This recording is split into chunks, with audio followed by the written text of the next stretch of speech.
Good afternoon, experts. I'm Zhen Liao from Sichuan University. I will present our work is evolution of tensile damage, evolution of behavior of additive manufactured aluminum oil using SRCT, DBC, and FEM. My expertise is divided into 6 parts. First one is research background, experimental procedure, difficult analysis, digital value correlation, financial element simulation, and conclusion.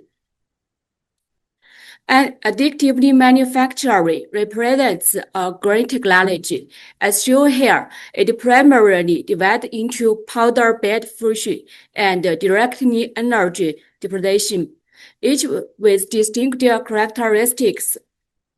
Selective layer mating offers high precision, while VR activity manufacturing enable large-scale production. They are widely recognized representative advantages, AM technologies with complementary advantages. In aerospace, additively manufacturing technology are increasing used to manufacturing lightweight, complex components like this engine bracket, and extends to automobile and medical fields, where it used to components ranging from engine parts and biomedical implants, highlight its broad impact. There are 4 factors influencing additively manufactured components quality. While we can mitigate the surface roughness and the anisotropy and residual stress, but the difficulty is the key factor in medical property and aimed components. So, to see inside of the material and detect internal damage, we use X-ray CT. While both lab CT and SRCT survive these papers, because SRCT provide a key advantage is photon flux near 100,000 times higher. Hence, this project is based on in-situ tensile testing of the X-ray imaging system developed by Shanghai Sichuan Radiation Facility. Before conducting the in-situ tensile tests, we performed offline tensile tests to obtain the basic medical properties and the strain curves of the specimen.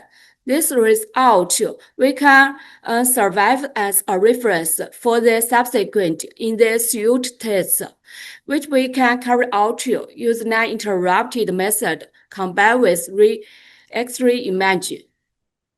By the next is difficult analysis. By using gray threshold analysis, we can process the CT image to identify and quantify internal difficulties. This is cross-section views shows the difficult evolution across the different orientation. By step 3 is this. We can see the difficult growing and collect to a crack. In the step 4, we can see the crack quickly extend to form a fracture surface and about 45 degrees. This is 45 degrees. And now we can see the 3D reconstruction visually tracked how difficult evolved. First, starting as a standard pose, then merging at the 1720 tons, and finally form a drum crack at 1860 tons. This localized damage is confirmed quantitative in fact. We can see this is the pink, and it's attached to this. The clean pink is the porosity until the 860 tons corresponds to direct to the path of the main crack. SEM analysis combined with 3D reconstruction identified the critical difficult feature, response to the fracture initiation, provide a crucial validation for our models. This is my division work.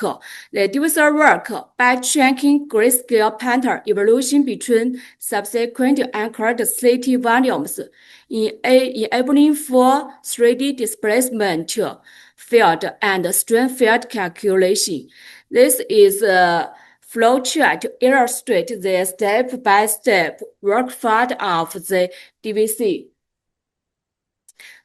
We can see in the fracture, the 3D strain field show a clean 45-degree location band. This is predicted shear band matched the oblique fracture path in our SEM results, confirming that the failure was driven by shear. And this is 2D strain maps, clearly demonstrate progressively strain location and spatial difficulty sites, with intensity increasing significantly as load approach failure level. This is my work on finite element simulation. To ensure accuracy, our simulation discretely incorporates real defects. We began with selecting defects over than 50 micrometers in a vessel, then build and mesh the geometry contain these defects in obtuse before applying boundary conditions.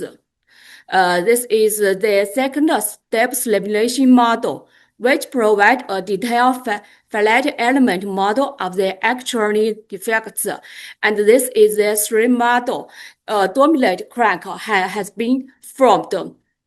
So the simulation results are shown in the figures. It can be seen that the strain distribution based on FEM shows a general agreement with the strain distribution on DVC.